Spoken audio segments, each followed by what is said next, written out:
ప్రెగ్నెన్సీలో వచ్చిన షుగర్ పోతుందా లేదా? ఈ పేషెంట్‌కి ఏంటంటే ప్రెగ్నెన్సీ టైమ్‌లో ఇన్సులిన్ అనేది ఇచ్చారు. అండ్ అదే కాకుండా ఫీడింగ్ టైమ్‌లో గూడా ఇన్సులిన్ అనేది ఇచ్చారు. దాని తర్వాత చిన్న చిన్నగా తగ్గించి స్టాప్ చేశారన్నమాట.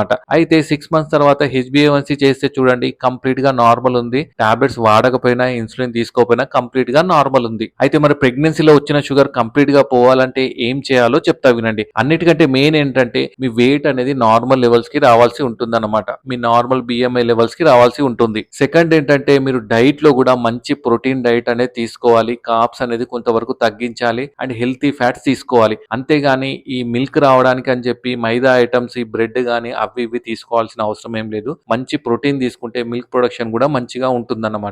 సో అదే కాకుండా రెగ్యులర్‌గా ఎక్సర్‌సైజ్ గూడా చేయాలి. వాకింగ్ 30 మినిట్స్ టు 1 అవర్ అలా వాకింగ్ గూడా చేయాలి. ఈ మైదా ఐటెమ్స్ గాని, జంక్ ఫుడ్స్ గాని లేకపోతే బేకరీ ఐటెమ్స్ ఇవన్నీ అవాయిడ్ చేయాలి. అండ్ షుగరీ ఫుడ్స్ కూడా అవాయిడ్ చేయాల్సి ఉంటుంది. అలా చేస్తే ప్రెగ్నెన్సీ తర్వాత షుగర్ అనేది కంప్లీట్‌గా నార్మల్ లెవెల్స్‌కి వచ్చేస్తుంది. టాబ్లెట్స్ కూడా ఏం అవసరం పడదు. అర్థమైంది గదా! మరి మీకు కూడా దీని రిలేటెడ్ ఏమైనా డౌట్స్ ఉంటే కింద కామెంట్ చేయండి. Thank you.